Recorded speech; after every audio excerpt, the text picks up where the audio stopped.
Bonjour les belles âmes, vous allez bien? J'espère que vous êtes en forme. Alors je sais, et je suis encore habillée pareil, c'est parce que tout simplement je suis en train de vous présenter et de faire plusieurs reviews d'oracles et de tarot. Et donc voilà. Ici je vous fais la review du tarot païen et c'est le mini tarot païen. Donc je vais devoir rapprocher les illustrations au plus près de la caméra parce que c'est vrai que c'est très petit et donc je le mets dans mon sac. Et il est avec moi dans mon sac. Mais j'avoue que je suis tentée à acheter la version plus grande parce que ça reste très petit. Je suis pas fan des... C'est là que j'ai remarqué en le trimballant dans mon sac, euh, en l'ayant sur moi, c'est bien pratique. Mais une fois qu'on en a un, personnellement, j'ai pas envie d'en avoir des mini, de faire une collection de mini tarots. Donc c'est pas du tout mon truc. Et je pense même à racheter celui-ci en taille normale. Donc voilà le tarot païen. Tarot païen de bonnes questions. Ils ne mettent pas de qui. Bon, les éditions, c'est Los Scarabeo. Après, il est accessible, hein. Je trouve que c'est un prix très accessible, mais ça reste un mini tarot. C'est pour ça que moi je le prends sur moi. Et donc le tarot païen, il va bien nous parler, voilà, la vie d'une sorcière moderne en quête d'harmonie entre la spiritualité et le quotidien. Et si j'ai choisi de vous le présenter maintenant, c'est parce que il y a une autre vidéo. Alors je ne sais pas si je vais la poster avant ou après, qui rejoint un peu ce tarot-ci dans le fait de vouloir mettre notre pratique spirituelle dans notre vie au quotidien. Voilà. Et du coup, c'est pas qu'ils se ressemblent beaucoup, mais il y a beaucoup de similitudes quand même, à part au niveau des illustrations qui sont différentes. Donc, comme vous le savez, petite boîte, Los Scarabeo, le petit livret en plusieurs langues, un tirage qui est le tirage du pentacle que je trouve très intéressant. J'aime bien le faire. On voit à travers, donc voilà, peut-être comme ça. Voilà, en 5 cartes.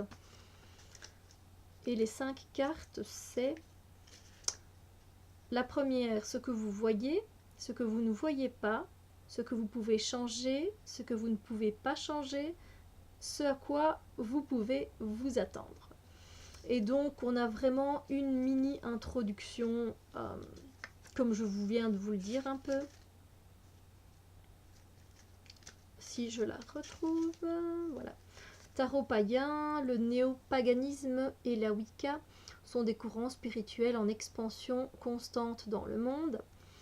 Le jeu représente la vie d'une sorcière moderne et se concentre sur le besoin et la difficulté d'harmoniser les exigences matérielles avec le parcours spirituel individuel.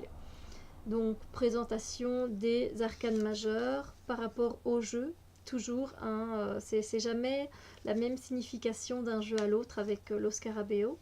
Et puis les mineurs, coupe, denier, donc les coupes c'est l'eau, denier la terre, on sait bien, les bâtons le feu, les épées l'air. Et voilà. Alors ils ont changé les noms du valet, du cavalier, de la reine et du roi. Le page, le valet, ça s'appelle l'élémentaire. Le cavalier, le novice, la reine, l'initié et le roi, l'ancien. Voilà. C'est un deck plutôt féminin. Il y a une ou deux cartes qui me gênent un peu. Je l'aime beaucoup justement pour les scènes de vie qu'il y a à l'intérieur. Et ce côté où on retrouve justement cette petite touche de magie. Il est moins coloré que le tarot du livre des ombres. Néanmoins, il reste très bien fait. Mais voilà, c'est vrai que je ne le conseillerais pas spécialement à un débutant. qui débutent donc dans le tarot, à part peut-être pour les personnes qui travaillent intuitivement, qui ont déjà travaillé avec leur intuition assez souvent. Voilà, et qui savent directement se plonger dans l'illustration et faire remonter leurs connaissances, et que ces connaissances soient filtrées par l'intuition et que l'intuition prenne le dessus. Donc je vais vous montrer les cartes. Vous avez ici le chiffre romain et le chiffre des mineurs au-dessus, et en dessous vous avez les mots en 4 langues différentes ici. Donc c'est très petit, donc je vais m'approcher vraiment au plus. Il y a cette touche de magie que j'aime bien. Et il y a des cartes que j'aime un peu moins. Je vous les montrerai après. En ce qui concerne... je sais pas. En ce qui concerne certaines cartes, pourtant vous savez bien que je ne suis pas du tout attachée au symbolisme traditionnel des cartes du tarot, mais néanmoins, il y a une ou deux cartes qui me... Je comprends, hein, je comprends la signification, et puis en intuitif, moi c'est génial. J'arrive à faire beaucoup de choses avec un deck comme ça. Mais néanmoins, sur une ou deux cartes, ouais, je suis un peu plus déçue.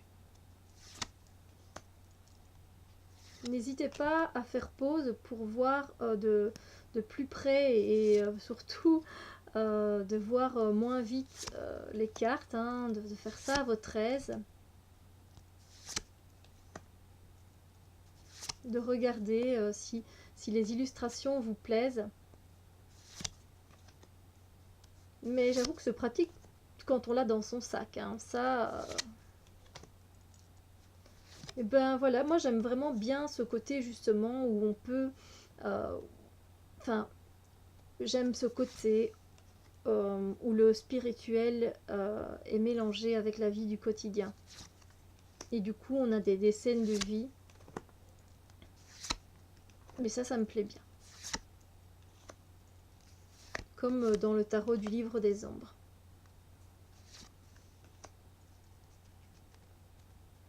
J'essaye vraiment d'être au plus près, hein, pour que vous voyez au mieux les illustrations.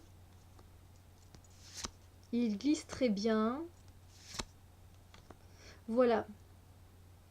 Une des cartes qui me gêne un peu. Qui me gêne, c'est pas au niveau de la pudeur ou quoi que ce soit. C'est plus qui me gêne au niveau de la signification de la carte. Ici, cette carte, elle représente la tour. Et la tour, c'est quelque chose de soudain, c'est un écroulement, voilà, c'est une explosion, c'est assez soudain. Et ici, ben oui, je comprends, elle a sans doute surpris son homme avec une autre femme, et elle est déçue, elle se sent trahie, et la nouvelle a été soudaine quand elle l'a découvert, et elle est partie directement. Donc ça, voilà, comme je vous l'ai dit, je comprends encore bien la signification dans la carte. Mais on n'a plus du tout la tour, et je sais pas, c'est pas que ça me fait bizarre parce que je suis habituée justement, et j'aime bien quand c'est remodelé, moi ça ne me dérange pas, mais j'ai eu un peu de mal. J'ai eu un peu de mal avec cette carte là. Pourtant je n'ai pas été trompée, au cas où, mais non, mais c'est vrai, hein. Après moi je regarde dans les schémas autour de moi, dans ma famille, pour moi évidemment. J'essaye d'associer cette carte, pourquoi elle me dérange, hein, de travailler dessus. Mais c'est vraiment la représentation en elle-même au départ qui... Oh, donc on a celle-ci, qui m'a gênée.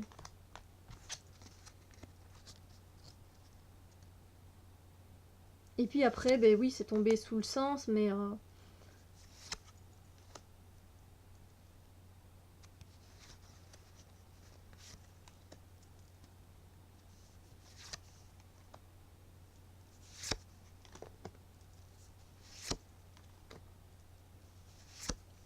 mais c'est sympa, c'est bien d'avoir un mini tarot, je trouve.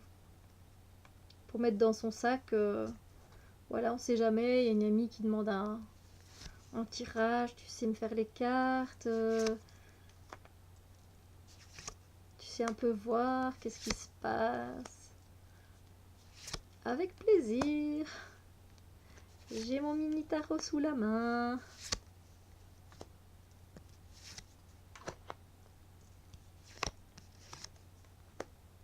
Mais sincèrement, celui-là, je l'aime vraiment beaucoup. Et je pense le prendre en taille normale, tout simplement. Le tarot païen. Il me plaît bien. J'aime beaucoup travailler avec lui en intuitif, c'est génial. Donc, j'aime bien celle-là.